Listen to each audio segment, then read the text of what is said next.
Recently, there's been a lot of online information circulating that's kind of wrong about what's been going on behind the scenes with Scream 7 that resulted in the firing of Melissa Berarra and Jenna Ortega leaving the production.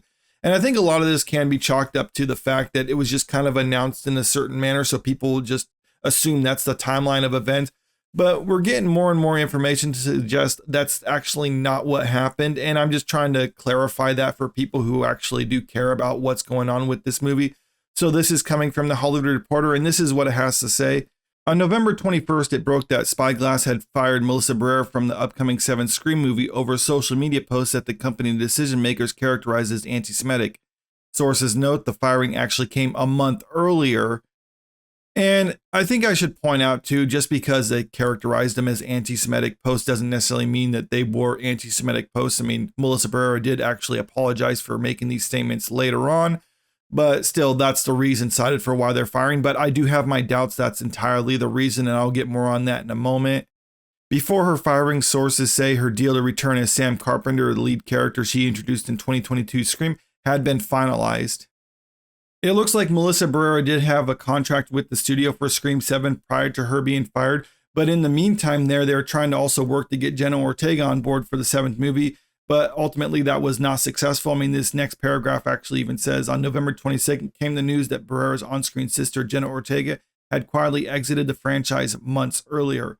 As you can see, Jenna Ortega was already gone from the production by the time Melissa Berarra was fired, so she didn't leave in solidarity with her or anything like that. Now, some people might not think that's really what happened, but I mean, it has to do with the fact that these were kind of announced in the reverse order. So people kind of take that as the actual timeline of the events, and that's not really what transpired. If you have other insider information that suggests that is what happened, please send it my way. I'd be happy to take a look at it, but it'd be conspiratorial just to suggest that's the truth when this is the only story that we have to go by right now. And so far, I mean, I really have no reason to doubt this is what actually happened. They did, however, say that the reason that was initially cited for why Jenna Ortega didn't sign on was because of scheduling conflicts with Wednesday, which is kind of a neutral position that makes everyone kind of not, I would say, not look bad in this matter. But now it's coming to find out from these insiders that no, the reason that she left is because she wanted more money. And depending on how you slice it, it can make either the studio look bad or it can make Jenna Ortega look bad. I mean, make it look like she was just demanding too much money or the studio was being cheap. I mean, however you view this just kind of is almost determined by what your preconceived notion of these two parties were in this matter. But this is what this article actually has to say. Ortega had been paid in the 6 figures for her previous installments, but her team now wants projects with significant paydays, something that the Scream franchise is not known for. Sources say she was seeking high 7 figures and anticipated that Spyglass would bulk.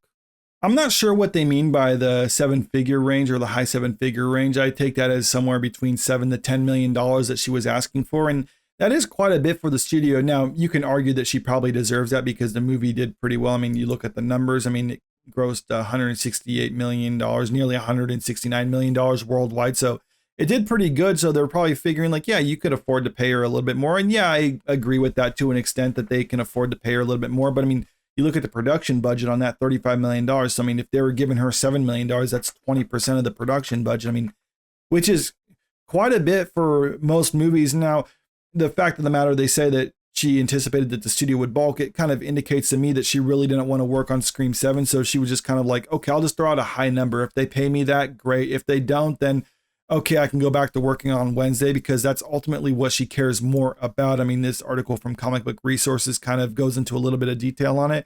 During a roundtable with the Hollywood Reporter, Ortega confirmed she will be a producer for Wednesday season 2. She expressed how important the role is to her as she wants to have more of her voice during the project, the freedom she didn't have on past TV shows because of how she was typecast.